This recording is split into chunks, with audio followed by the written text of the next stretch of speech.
I'm Wendy Lisco. I'm a program officer at the Dodge Foundation, and I'm sitting with Mark Sickles. And he just delivered a terrific workshop for our grantees, and it was called Extraordinary Change.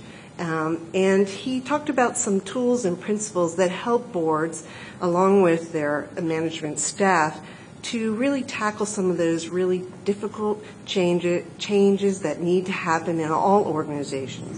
And he talked about an idea called no excuses and unbending commitment to extraordinary results. Can you tell us what that's about? Sure. The whole idea of creating a culture of no excuses is, frankly, to give people the freedom to engage in behavior that achieves the extraordinary. In a lot of organizations, they have what I call an unhealthy or a relationship with problems. And rather than recognize the fact that managers get hired to solve problems, in fact, they get hired, and then they use those problems as excuses for not achieving the results.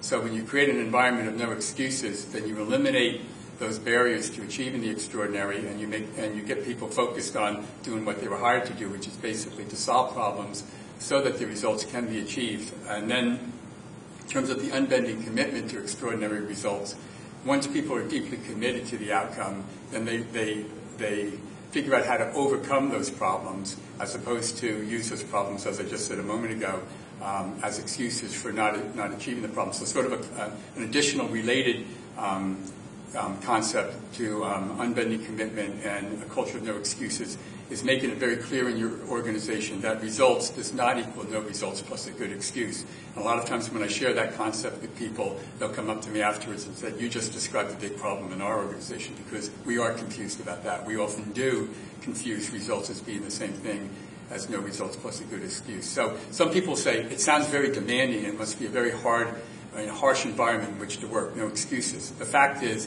it's liberating. But it's liberating only if management understands that they have to create an environment that frees people up to contribute what they're really capable of contributing to the organization. And it's really based on the premise that all people are capable of achieving great things, and that senior management is supposed to create an environment that enables them to fulfill that potential.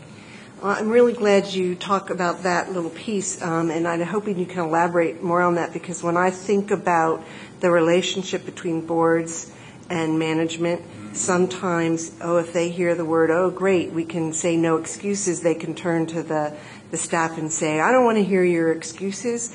And then the staff turns to the board and say, well, you're not doing your part. How do you reconcile that? Well, first of all, when we say no excuses, that's applicable to everyone in the organization. So it's not an opportunity for the board to say to management, you need to achieve the results, no excuses.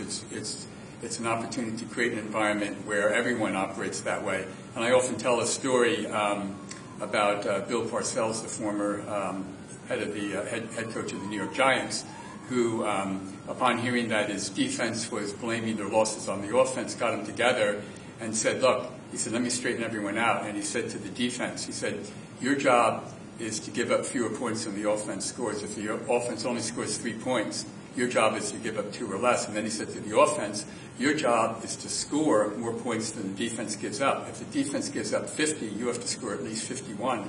And then he said, I thought, made a very powerful point. He said, if either of you do your job, as I just defined it, not both of you, either of you, we win every game. So why would you define your job any differently? And I think that's applicable to boards. I think boards should define their role so that when they carry it out successfully, the organization wins.